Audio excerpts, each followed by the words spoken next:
Hello bachcho, let's read the question first. So the question says if the standard deviation of some temperature data in degrees Celsius is 5. If the data were converted into degree Fahrenheit, the new variance would be. So first of all हम एक formula समझेंगे की concept में for standard deviation. So let us assume कि standard deviation of x is sigma.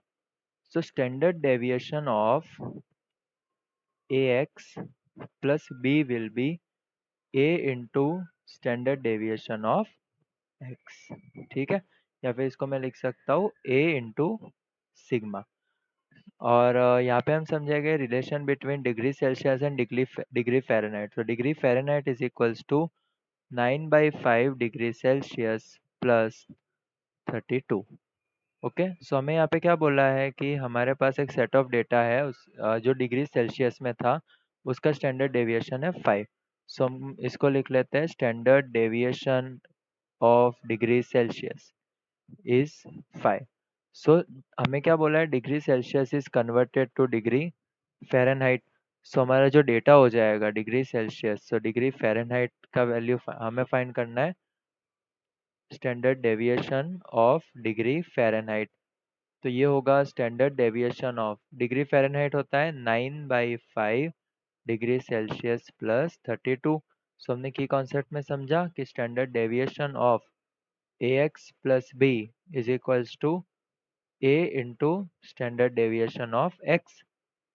सो ये हो जाएगा 9/5 multiplied by standard deviation of degree Celsius data.